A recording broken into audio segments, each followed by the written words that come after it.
where babies come from. That's a long way for them to travel. You asked for the history. You didn't ask for when you want the starting point to be, so I gave you the whole story. Well, it is a whole story. That is where babies come from. Well, I assume. Oh. Never mind. That's not a good. You know what happens when you assume. Nope. Tell either. me. My parents always told me that, and they never explained it. So you assume. Yeah. That you assume. Something. Something happens. I don't know what. I'm still waiting to learn. Apparently, it's not good, but something happens. From the context, that's what I'm inferring. Yeah. Yeah. That's how we live life, is based off context. That's right. What? The red light is on, which means people can hear us. What? So it's a good thing. Well, we didn't say anything bad. We didn't? Oh, that's good. We usually are getting flagged by the powers that be. Yes. The red light is on. Oh, hi. Hi, everyone. Hello, world. We're out here. We're in here. You're out there. Yes, we're stuck in this square box until they let us go. Please let me out. Please get me out of here. Or give me a snack or something. I haven't seen the daylight in a decade. Oh, yeah. Well, Al, maybe you'll pay close attention next time. No, don't. What? No. This is a perfect show to tune out. That's how we sell it. That's right. The number one show to tune out. Put us on in the background. Oh, gosh. No wonder we have billions of viewers. We're so good at marketing. Billions. That's right. Across the world. It isn't a wonder, because this is where you come to be verbally abused. You sacks of shit. Welcome. You signed up for this. Yeah. Just remember, you clicked on this.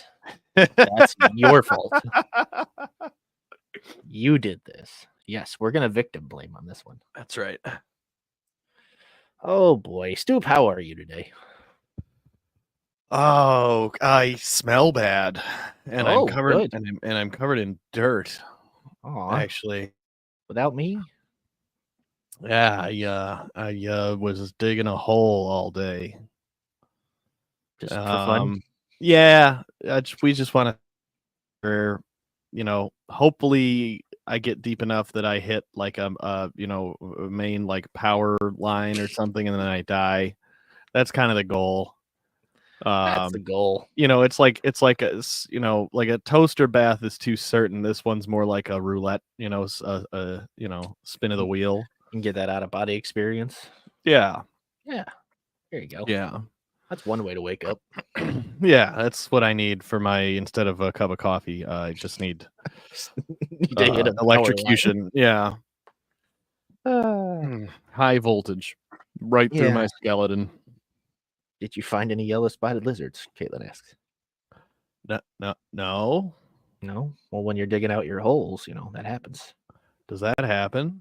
Does happen. In Green Lake, Texas, or Camp Green Lake, that'll happen. What? Who the hell is Julie? BeforeYouDig.com. You didn't call Julie. Correct. I don't care what she says. I'm just gonna dig my hole, man. Who the hell is Julie? It's gonna bother me the rest of my life now. Well, if I had to guess, I'd assume that Julie was and is no more, and that's why.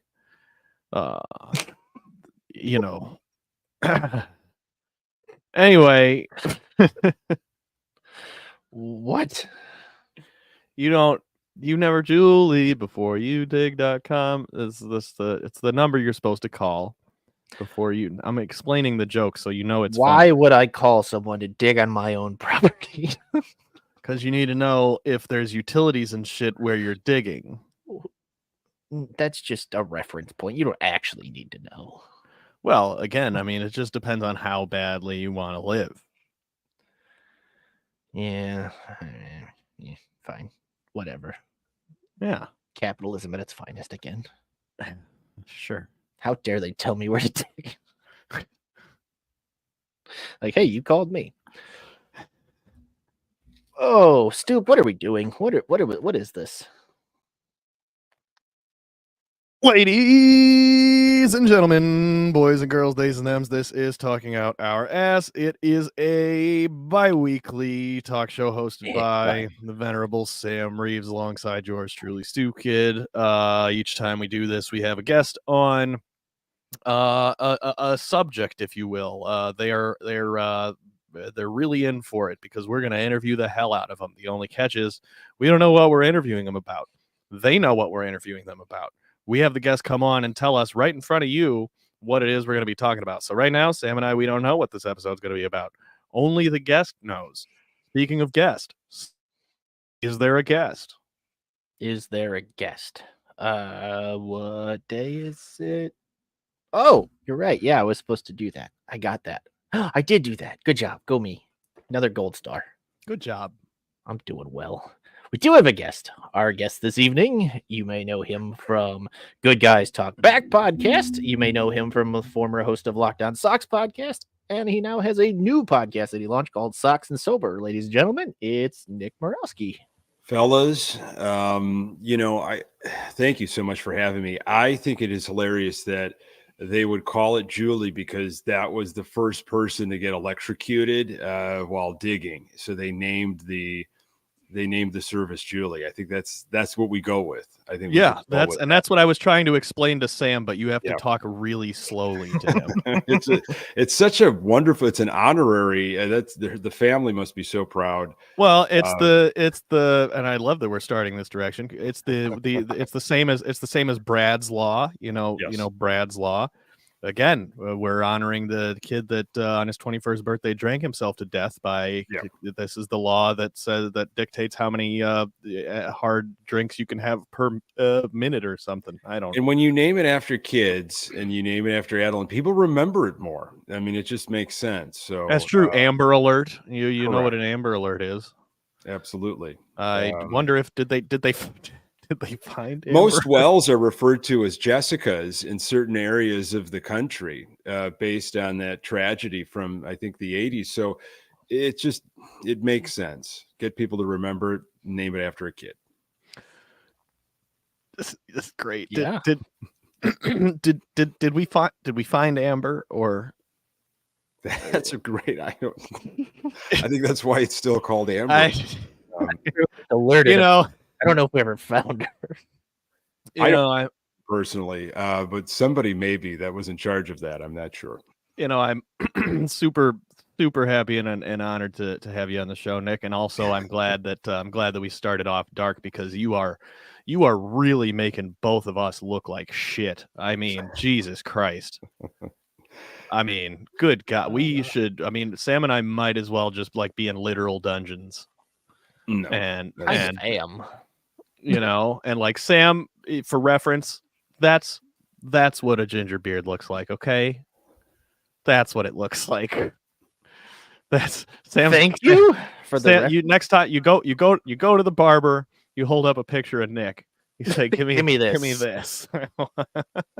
It's something that can be done. I can provide a multitude of different references and resources. It's not, I want you to get what you need. As simple as that. So generous, such a caring guy. It's my nature. Amber is not with us. Oh. Ah, boy. Caitlin, it was more fun before you answered the question. We wanted the mystery. There was hope. And yeah. Oh, Brian, we got to talk Seinfeld again, buddy. I miss you. Sam loves Seinfeld. Oh gosh, that didn't sound genuine. Giant Seinfeld guy. I love every minute of it. Oh yeah. Please don't tell me we're talking about Seinfeld. So yeah, hey Nick, what's this episode gonna be? Well, it's not just Seinfeld. It's specifically episodes 8 through 12. And I really wanted to do a deep dive in character development, callbacks, and how they staged it, just the lighting in general. Let's do it. There are people I know I have in my life that would be successful at what I just said because they're that into the program. And I'm sure I'm sure you have certain programs that you are that good at, right? Like you just you know them, you know the scenes, you know the episodes, and you could go you can go deep in a deep dive. Yep, for me that's The Office. I was gonna say what's interesting about Sam is for him that's The Office, and to me, like The Office, Seinfeld, like what's the fucking difference? It's they're very, very similar to me. Sam, are you referring to the American version of The Office? Yes. Okay. Oh, he hit you with it, you fucking poser. No, I'm waiting for the Australian version on Prime. That's Oh yeah, that's right. I absolutely can't wait. The BBC I thought was just it's great. It is well great. done. It's well done. But enough about Sam's search history. Yes. What's the episode going to be about? What are we you want to interviewing know? you about? You want to know what I want to talk about? I do. So, man, I didn't know until a couple of minutes ago, but next year, 2025, is going to be the 60th anniversary of the formation of one of the greatest American bands of all time, in my opinion. And I am, of course, if you haven't figured out already, I am talking about The Doors. And I am going to focus my time and energy on Jim Morrison, Ray Manzarek, Robbie Krieger, and John Densmore. The Doors. Awesome. The Doors. Awesome. Awesome. I can also name those 4 people. There we go. We're off to a good start. And Sam, I don't know your opinion on The Doors. I know the name Jim Morrison. All right. Made famous by the Val Kilmer film. The Doors. I was gonna say the Val Kilmer film hipped a lot of people to it, and kind of like maybe the only good thing Val Kilmer ever did. Is that fair? I don't know. Other than Top Gun. Were his Batmans anything? I didn't care for his. Well, it was one, right? It was a one-off. Was it? He only did one. Yeah. See, I don't even know. Yeah, that was Batman Forever. With Jim Carrey as the Riddler and Tommy Lee Jones as Two-Face. Are we talking? I might have just changed it to Bat. We're talking about horrible Batman. I think I just flipped it on everybody. You'll find this show will go all over the place. Yeah, it doesn't really. The secret is the peek behind the curtain here is it doesn't really matter what the topic is that the guest brings. We're just gonna say whatever we want. Anyway. We're gonna pick whatever. I'm gonna keep bringing it back to The Doors if you don't mind. Well, we're gonna ask you questions about The Doors. It doesn't mean anything. Val Kilmer physically, yes, looked like Jim Morrison, but that was a home run. That was a slam dunk. Was that casting job, and he did a phenomenal. That movie is awesome. Oliver Stone. Did you see there was I don't know if it was a documentary or what. There was a Doors movie a lot more recently, wasn't there? There was a documentary, and I did see it, and it was well done. A lot of, uncovered footage. Morrison and the band as you'd find a lot of those '60s bands. There was always like a 35 millimeter camera, like ready, like whatever they were doing, skipping rocks, or they were on the beach, or balancing, someone like had to film it. It was, the bizarre, you see like the old Beatles films and Beach Boys. And there was obviously that was the same for the Doors. And so I thought that the movie was okay. It was based off of a book that I had read, Break On Through.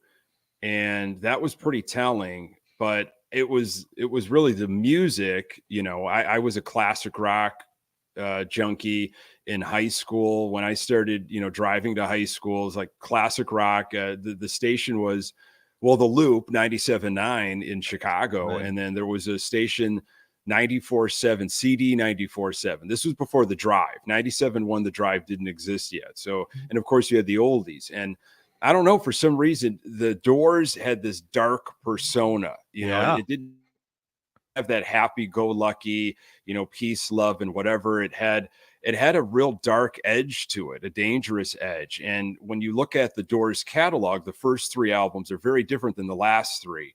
And the evolution of the band, the bluesy, gritty, those last 3 albums. Unfortunately, the last album that Morrison never was able to tour with, LA Woman, stands on its own. I like LA Woman, but I don't like that stuff as much as the real trippy, you know, acid rock, dark stuff. From the is it the self-titled is the first album, self-titled in 1967. Right. I mean, The End, some cryptic stuff. Oh God, I get goosebumps thinking about some. Like I'm getting goosebumps right now thinking about The End and the performance of The End that's out there, that they they also did a version in the Doors movie too. And man, yeah. You know, it was Jim Morrison. I mean, he was a poet, of course, that's well documented, and didn't think he had a very good voice. And Brian, Roadhouse Blues, when I was a wild drunk for most of my 20s and 30s, and I would go to different bars and I would do karaoke, I would do Roadhouse Blues if they had it in their catalog. And it was basically inaudible at times because I was completely, 30 sheets to the wind. And I was trying to somehow, reincarnate Jim Morrison through my performance. But Roadhouse Blues is an absolute jam. Morrison at the beginning, at Whiskey A Go-Go out in California, he would have his back to the stage. I think it was in the movie. And he felt really insecure about how he was on stage, uncomfortable. Yeah. And I think it was Ray Manzarek or Krieger that said, you're here why everybody's here, give them what they want, give them the show. Right. And he, with his tight leather pants and, all the seductive stuff. But I mean, Krieger wrote Light My Fire, and that, of course, that's probably what they're known for the most, that self-entitled album in 67. Yeah. I'm using the movie as reference, but I know that it sounded quite a bit different when Krieger wrote it than what it ended up becoming. And I think Ray Manzarek, who just passed like somewhat recently.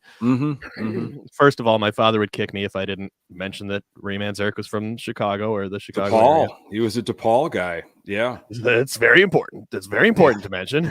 But Ray Manzarek was a goddamn genius, and so talented. And people don't realize that band didn't have a bassist. The bassist was Ray Manzarek's left hand. Yep. All of the organ work and piano and whatever, all the keyboard work that you hear is just Ray's right hand, because his left hand is playing the bass lines the entire time. And that is the coolest shit. It is pretty damn cool. Robbie Krieger with the flamenco guitar, and they had guest musicians that performed on a lot of their albums, and some of them actually didn't want their name on the album because of all the shit that was going down. Morrison getting arrested in New Haven, and then later in Miami for indecent exposure, which eventually was the trial that, he never really saw the end of it, because he died in Paris in 71. But musicians that worked with him thought that, we'd be blackballed if they found out that I was working on a Doors album. So some of them either went under a different name or just was like, hey, leave me off of the album, of any song titles or lyrics or credits or anything. I think that's something maybe that's lost to time now, is how controversial they were, and how like a big part of the appeal to me of the band and specifically Jim Morrison is kind of the anti-authority, anti-authority or whatever, the whatever's the nicer way to say that. Sticking it to the man, right? And nowadays that's like all of that's been subsumed by corporation, and there's no like authentic way to stick out the middle finger anymore. But like those guys were really, really, really doing it. What if any acts of defiance stick out to you? Well, I think when he and the Doors played on the Ed Sullivan show, That's right. Ed Sullivan and probably a production manager or cronies that were involved in the show went backstage and said, I need you to change the lyrics around, and instead of "Baby, we couldn't get much higher," it was some other, cheeky, soft, something that was. They just don't want you to say higher. We can't say higher, and Morrison, which from all accounts is exactly what he did, because we have footage. I mean, he looked right into the camera and he delivered the line, and that was just, and the band was, I think, pissed because they knew what being on the Ed Sullivan show meant, as all those bands knew. But I think Morrison, in a way that maybe subconsciously it was rattling around, is because we're these rebels, we're going to get even more heat,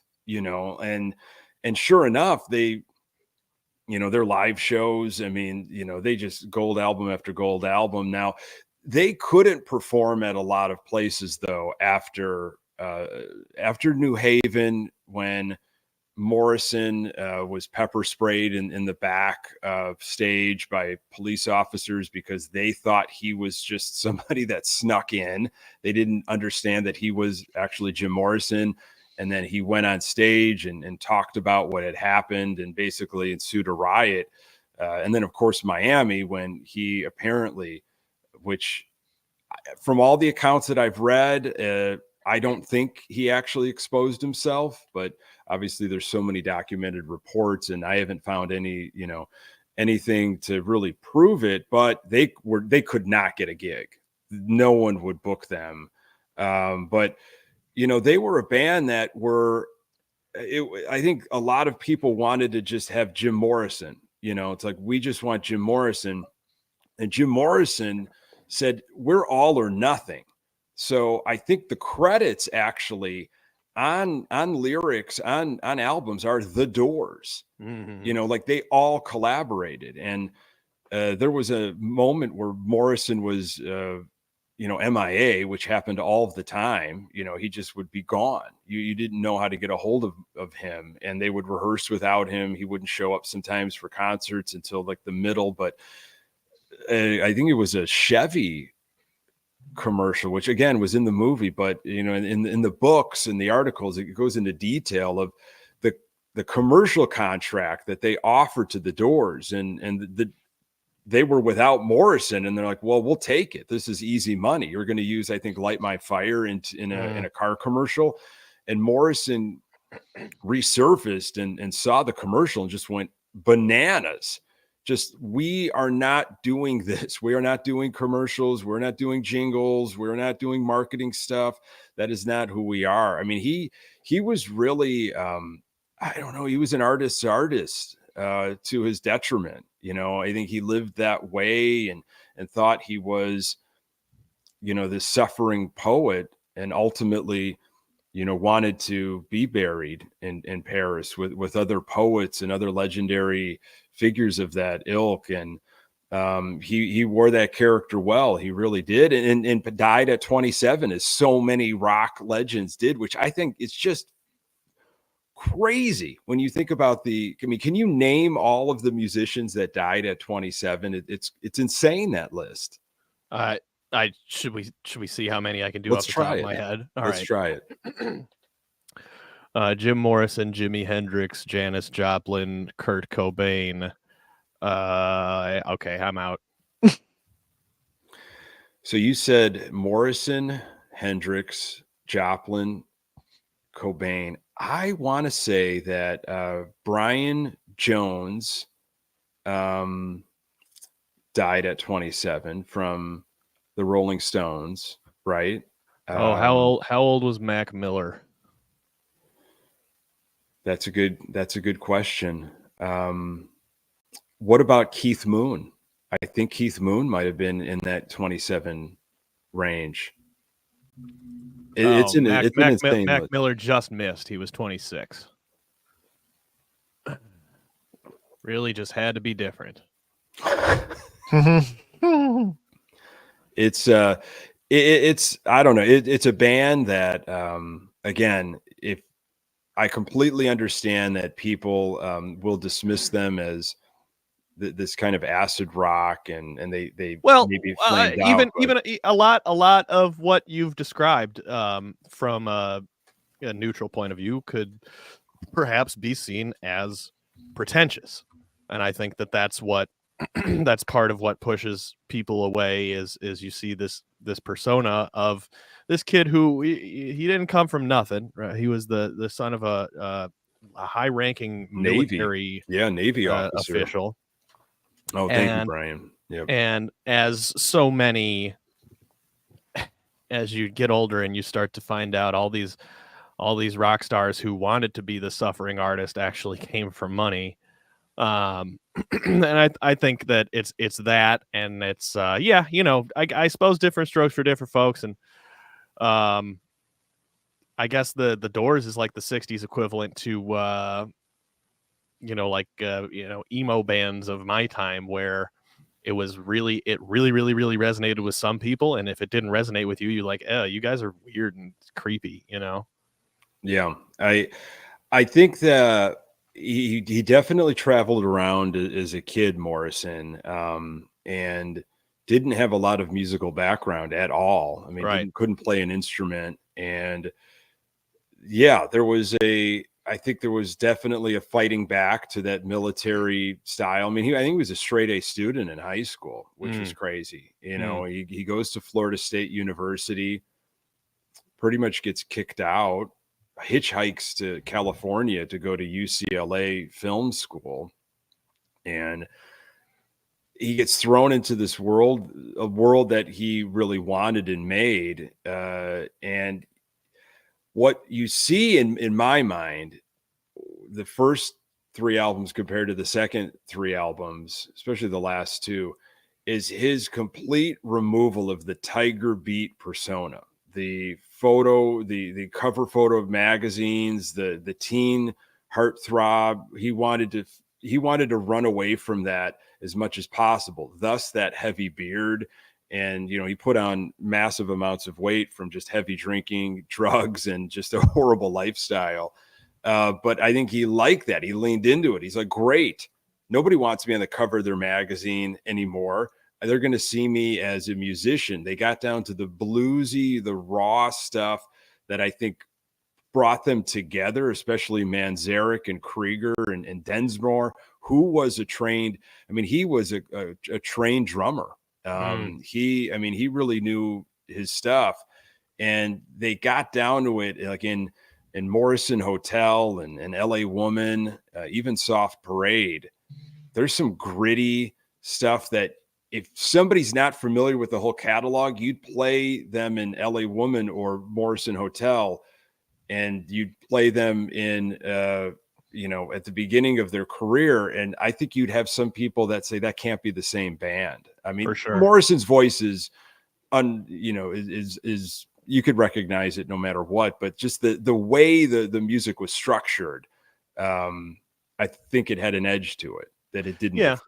And he was a lot, and whether it was the drinking or whatever, like you said, sort of wanting to rebel against his own image or whatever, he was a lot barkier and less croony in in those later years. And he was, they were doing the blues thing, like you said, so it tracks. But yeah, there's how many albums did they put out in this 5-year span? Yeah, it's crazy. I mean, their first album dropped in 67, and then LA Woman came out in 70.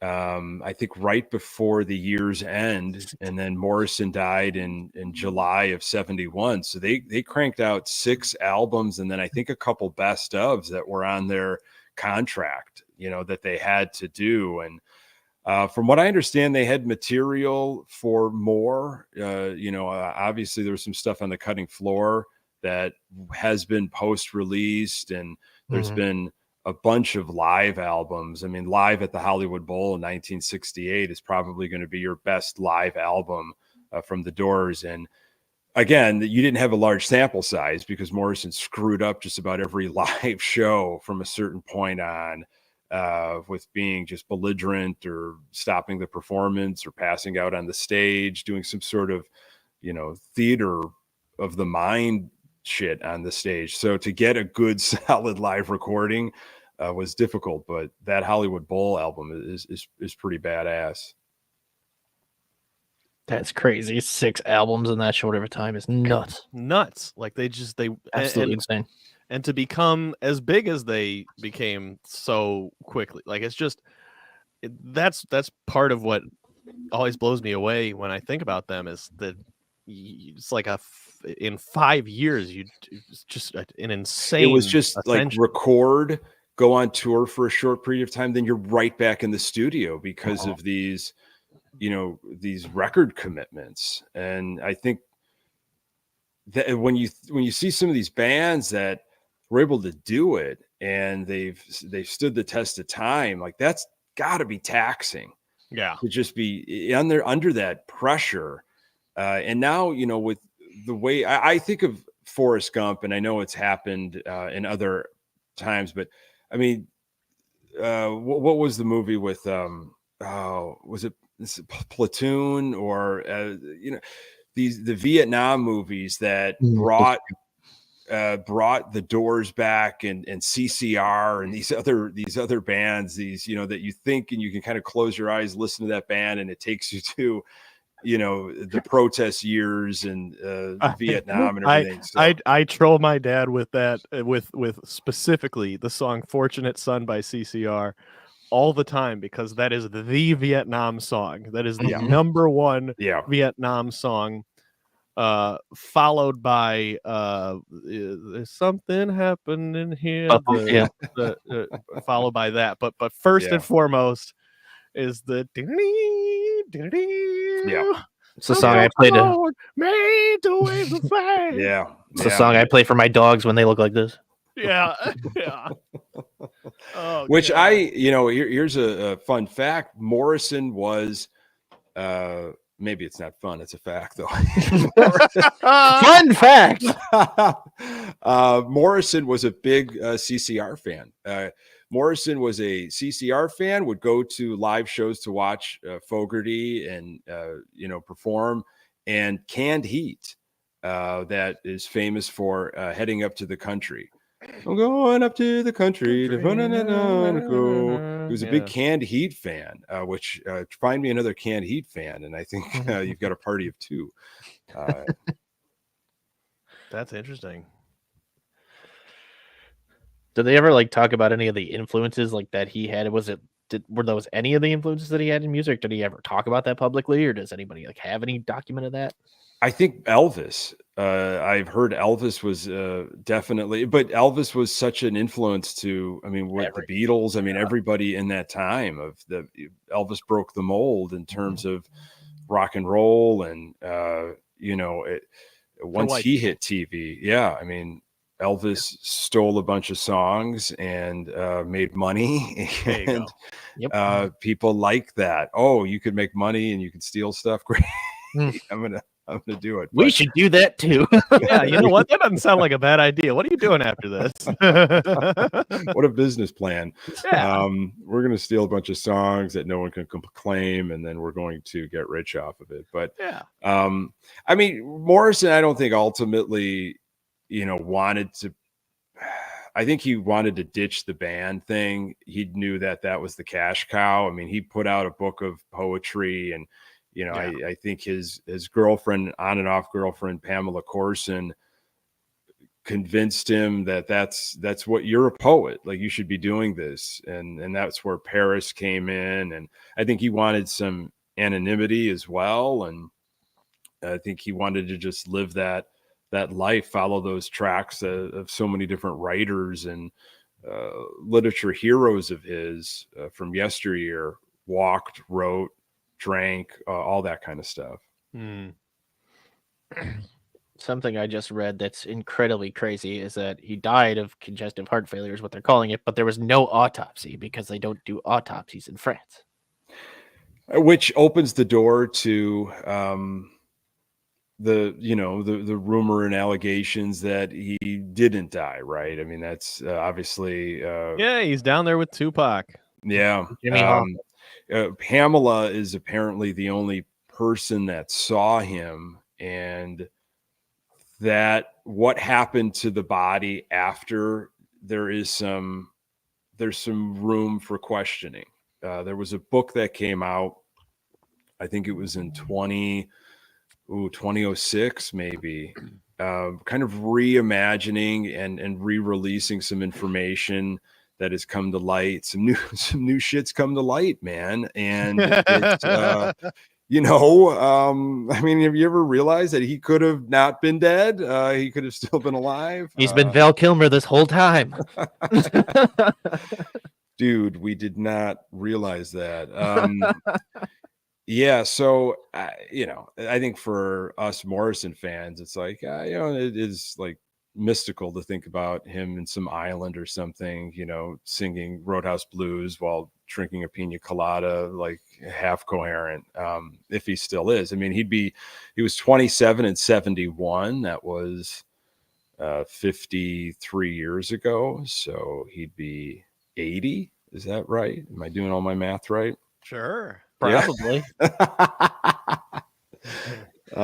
Yeah. I mean, you think about, like, I don't know how you guys feel about the Stones, and I know that's exactly where I was about to go when you mentioned that he'd be when you mentioned that he'd be 80. I thought, well, shit. I mean, those guys had to be keeping pace with Morrison, and they're still so Morrison. So the Doors were the first American band to play arenas. Right. And Mick Jagger famously went to go see the Doors to scout how they set their shows up, how they performed to these large, sports stadiums. And Morrison and Mick Jagger had an interaction. It was in a hotel room. And but I think, Mick Jagger, say what you will about the guy, I mean, he was such a business mind. Like, he knew what the Stones could be monetarily. He knew this is bigger than just us having a band. And somehow, some way, he was able to keep that in focus. And I think he looked at Morrison, and I think a lot of musicians kind of looked at Morrison just like, man, you are not going to last long. Like, this is fun to be a part of, but I somehow can't end up like that. Yet so many people did, as we talked about. But yeah, I mean, I'm a fan of the Stones. I've seen them 3 times, saw them at Soldier Field in 2019. I didn't see them most recently, but you look at it, it's like, again, you could say hang it up already or retire, but Jagger doing what he's doing is like post 80, and Keith Richards somehow still alive. And their latest album, you somehow managed to stay alive, so you're getting all the credit. I think the last album that they just came out with, it's not bad. It's not bad at all. I mean, it's very it's an album. Like, I didn't feel the need to be skipping tracks, which, again, going back to the Doors era, those were albums. Like, you put on a vinyl record and you set it and forget it. Because the artists, the producers, they tailored that album to tell you what the story that they wanted you to hear, not shuffling and skipping. And this is how I want it to go, and in this order. You are preaching the gospel right now. Like, it feels good. It feels good to hear those words from another human being. That's how I feel about JoJo Siwa's music right now. I have strong feelings on the subject. I my musician friends and I are, I'm sure the of the last of a rapidly vanishing breed of music consumers who will listen to an album, experience an album as it's intended, as a complete work. And in music that I've created, like, we put a lot of effort into, like you said, telling a story through structuring and ordering the tracks and all that. And it feels like that's just not how music is consumed now. And this is our collective old man shit, Yeah, yelling in clouds moment. it does feel, at times, like I'm 43 and I've got a 2.5-year-old son. And I think sometimes about all the different stuff that he is never going to experience because it just doesn't exist anymore. It's not even an option that, when I was a kid. And I'm sure in some ways it's going to be more efficient. It might be better, might seem to be better. But to your point, like, and I was just kind of on the edge of this, I was more in the cassettes and CDs, and then obviously vinyls and albums have come back but around. we still had physical CDs. Yes, absolutely. You had something tangible that Right. was still, it was easier to skip around than the vinyl, but you put it in the machine and you hit play. Absolutely. And that's one of the things I think. I'm like, wow, like he's not.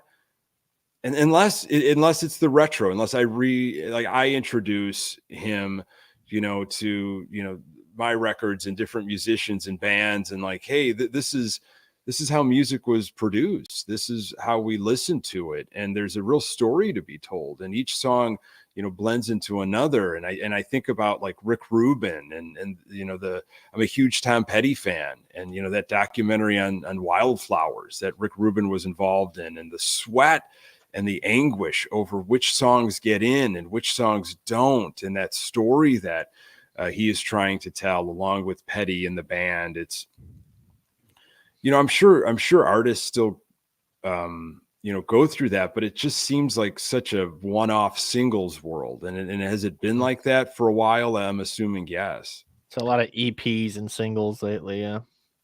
Yeah. I mean, it's just because of the way that It's consumed, way that it's consumed now. I mean, you just, the most important thing is to just have that one moment that goes viral, that one moment that catches enough. And that's not to disparage current musicians making that stuff, because a lot of it is of good quality, like, and there's a lot of good music. It's just different. It's just,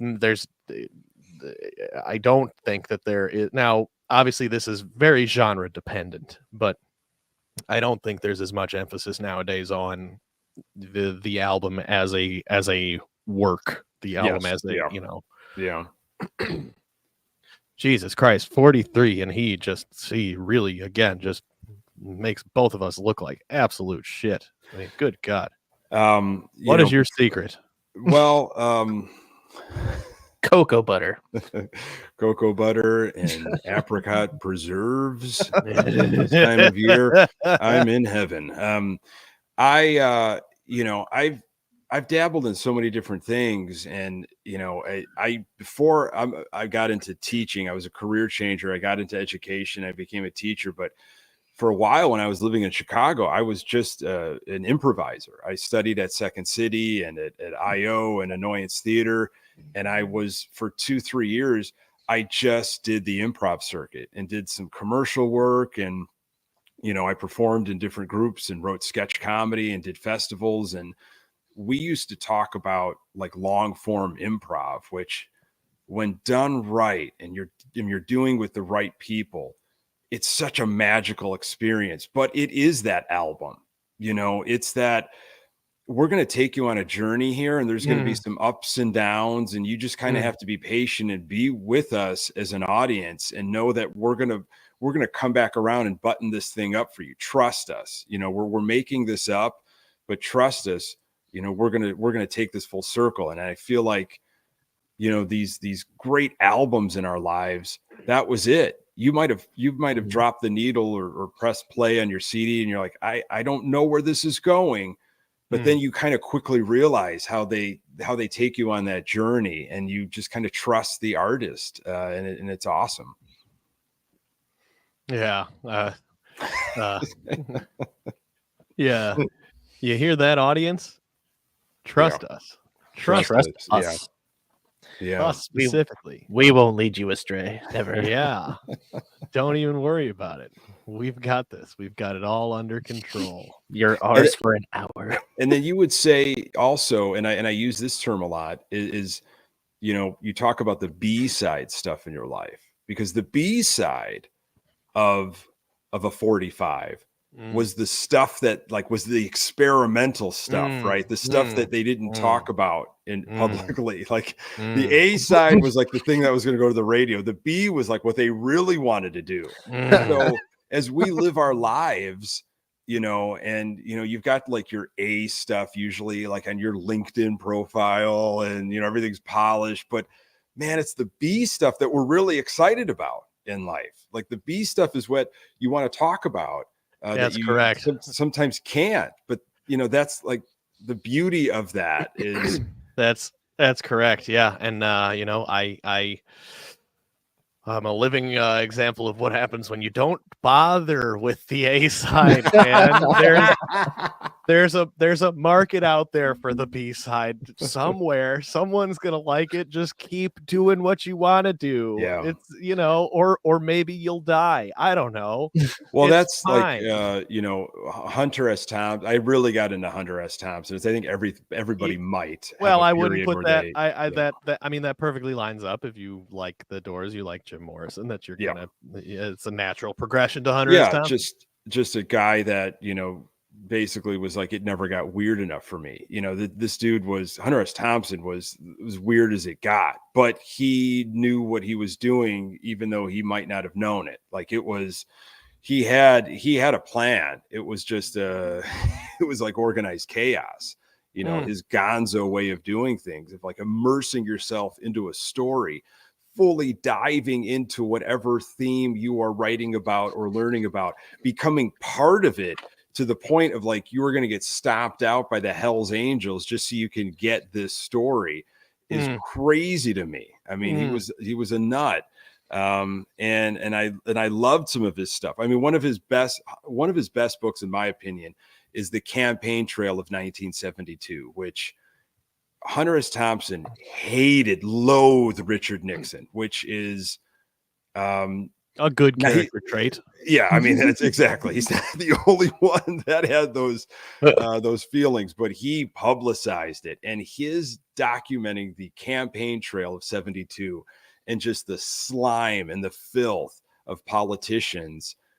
Oh, it's just a chef's kiss. And his portrayal of Nixon is wonderfully done in that book, as it was in all of those Rolling Stone articles. No doubt. Yeah. Magazines and new magazines. Just let me in the room. I'll write some shit. You don't have to check it first. It'll be fine. I'd love to be described as organized.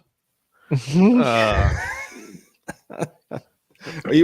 managed to put words on paper and somehow get them to somebody that was going to publish them. God, what a time that must have been to be alive.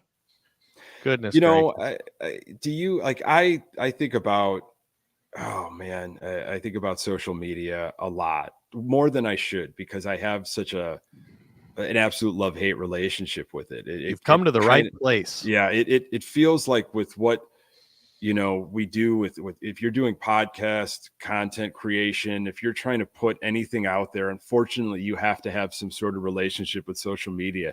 And I hate it, but I have also met some amazing people, through social media, people that are genuinely, I really have enjoyed our conversations and what has evolved.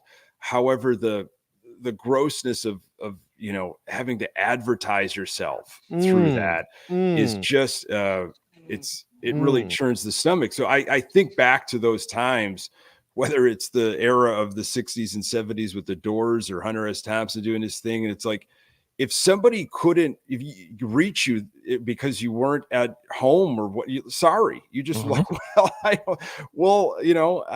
don't know. These are his normal haunts. He's at this hotel sometimes. He's, here. And it just, to live that under the radar.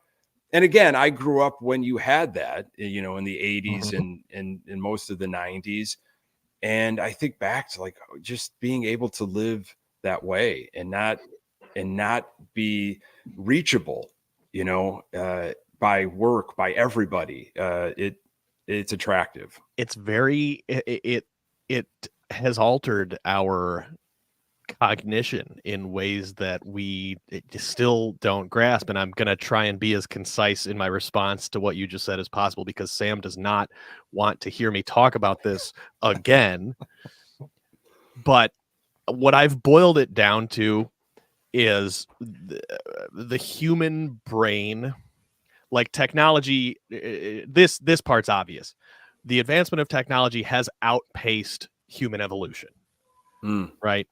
That's just that's pretty easy, I think, a pretty easy concept for everybody to be on board with. The advancement of technology has outpaced human evolution, but the way that it affects us is not as obvious. And to me, what it boils down to is that we are, first of all, your brain is just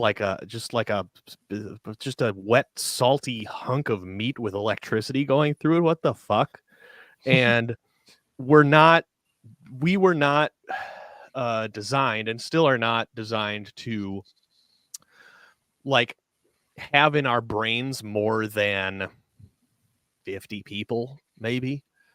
You know what I mean? We're not we're not meant to process the output of all of the other people in the world all of the time. We have no way of reconciling that. And yet we are inundated with all of this shit. And so I absolutely 100% agree with you. It reminds me of that scene in Bruce Almighty when he's hearing everybody's prayers at one Yes. time and he's freaking out. Yeah, exactly. We're not built for this, man. We are not built for this. And I attribute so much of the ills of modern society to this phenomenon, that for all the good that the internet and social media does for us, and there is some, to be sure, some good, I don't think enough emphasis is just put on, like, we're not supposed to be seeing everything all the time. And that's a huge reason why you've got the societal ills that you've got. And I don't know what you do about it. It's not like you can just turn it off. Yeah. Like you said, you if you want to be successful in any sort of venture, you're gonna have to the game. It's really at a level of adolescence is how people mature. I just don't think you can handle it. I don't think you are wired to handle some of the things that you are being, quote unquote, supposed to be accessing. It's like the emotions and the feelings and the ups and downs and all of the information that you're processing, or at least thrown at you. I don't think you can at that level. That's what I'm saying. We're physically, we're not built for this. But here it comes. Everything's cyclical, so I wonder, ever do things go back around to pre-social media, or is it just we're too far gone and it's too much of a necessity? I mean, it'll never go away, but will it ever quiet down? Will it ever be less of a absolute necessity? I have a this is just me in tinfoil moment, but after this election, I feel like Twitter could very quickly go down the toilet. Either way. Yeah. I think that there's going to be a lot of things that are going to possibly go down the toilet. There's going to be a lot of bad coming out of some places you don't want it to be coming out of. To answer your question, Nick, and this is perfect for this show. no, it's not going to wind down as long as we are under capitalism. Because as long as the incentive is there by all these companies to monopolize your attention at all costs, they're better at getting your attention than you could possibly physically be at ignoring them. Yeah. That's just how it is. There is no, like, there's always going to be movements, as there are now, especially high level tech people. You talk to them, they're like, oh God, I don't let my kids have smartphones. Are you kidding? Yeah. There's always going to be movements of people who are having these conversations that we're having now and saying this, I don't think this is very good for me. Maybe I ought to take a step back from this. But overall, on a macro level, no, as long as there's an incentive, like I said, as long as there's an incentive for these companies to keep you hooked, they're just gonna keep getting better at it. Yeah, I think you're right on that. I don't disagree. I've got some people on my block that I've gotten to know, and I really respect. They've got 3 kids. One might be, I don't know, in 7th or 8th grade, and I really enjoy their way of parenting. I guess we really limit smartphones. We limit social media. My kids they're outside, they're creating, they're inventing, they're like exploring. And again, not everybody has that opportunity in their area, in their means. But I think the ethos or the ideology that they're putting out there is like, be kids. Like, you don't worry about all of this stuff right now. Like, we don't even want to worry about it as adults. Right. There's going to be plenty of rectangle staring time. You don't need to do the rectangle staring time now. Yeah. So in terms of regulating, I guess that's how I could see it being done, is just that stance at the boots on the ground, in the house, in the home, but as a parent of a young kid, it's like, when things are spiraling out of control, it's like, what do I unfortunately try to do is just, here's a tablet, like, here's Bluey, just, I need to do something around the house. And again, Bluey's not, it's not, TikTok or Instagram, but it's a slippery slope, right? It's like, once you start saying yes to those things, it's like, well, then what will you continue to say yes to? Those types of things I wrestle with. Oh, I love this show. We've done a lot of doom and gloom episodes about the future, so this is I have to think Jim Morrison would be pleased with this conversation. I think Jim Morrison, for sure, wherever he is, when he does listen to this eventually, he will be nodding in agreement, and he would never in a million years have a Twitter X account or be anywhere near social media. His handlers would have to. His handlers, but he wouldn't. Correct. Never show me those devices. Right. I love that thought. That brings a smile to my face. It's getting lost. I think we all need to get lost a little bit and take a step away and just take a break. And I don't know. When I think about the Doors, and I think about, like, I don't want to say they were simpler times, because they weren't. There was a lot of horrible stuff going on. Sure. Specifically, if you want to pinpoint it, we could do a whole conversation on 1968. But there was a lot of crap going on in different areas of the country. There was just bad stuff. But in a way, if you had the means to just kind of quiet it, it was a little easier to just quiet it. Well, correct. It's a difference of at that point in time, if you wanted information, or if you wanted the quiet switch was one that the default was the switch was off, and if you wanted to be inundated, you would have to turn this. We've arrived to now is that the switch is on by default. You've got to try real hard to shut it off and walk away. Yeah. So I agree in that sense. When you say simpler times, it on an individual level, you could still like live your own independent life and not just constantly be bombarded, provided that you had the, like you said, had the means and circumstance and whatnot. And I'm sure, there were moments all the time where bands and musicians would say, damn, I wish this was a different period of time. I do not want to be doing these like press junkets and photo stuff. And I don't want to be talking about our music. And we've got another event we've got to go to because some sponsor or whatever, it's always the case. Right. But yeah, like I wish we could just put out a TikTok, Yeah. So, I mean, in terms of the content creation and doing it at a very independent level, and I know this world for now a long time, like 7 years, it's sometimes really exhausting to feel like, and I question like, well, why am I making it exhausting? If nobody listens, then nobody listens. But you have this passion, right? This burning fire of, hey, I think I've got something to say here. And I really enjoyed this project or this, this creative moment that we had. And I want to share it. I want to get it out because it could help others. It could inspire others for whatever reason it is.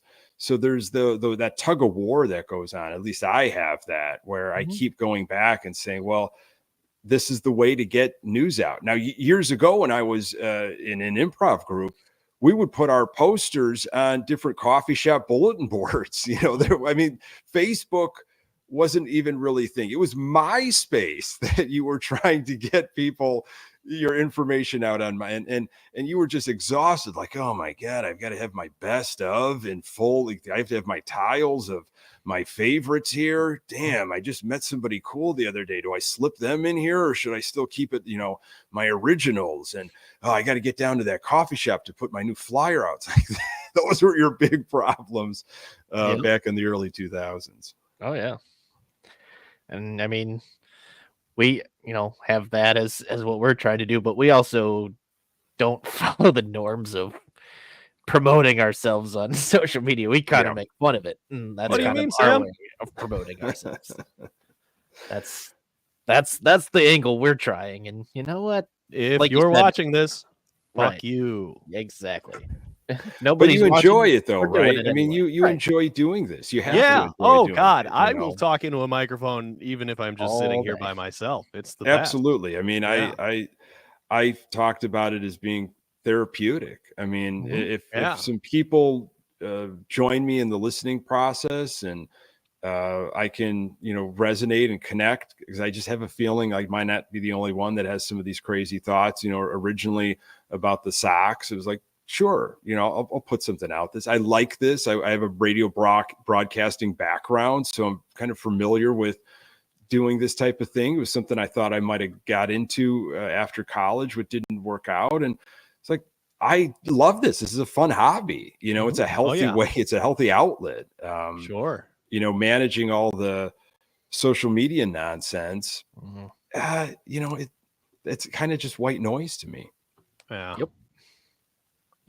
We rely very little on this point. It's kind of just we're here every other Tuesday and every Thursday, and I'm just gonna remind you on those days, and that's about it. Like either you know about it or you don't. Yeah. White noise, coincidentally, what Sam's neighbors refer to him as. You see what white noise did to the house this past weekend, honey? Yeah. Well, white noise is out there again with those damn dogs. Oh my God. What a color for a fence. That white noise. Don't we have some sort of ordinance in the subdivision bylaws? White noise at it again. He can't afford a subdivision. He's right. It's just a shack and unincorporated. That's right. If only I was so lucky. This has been fantastic. Thank you so much for coming on, Nick, and talking with us about the Doors and the fall of society.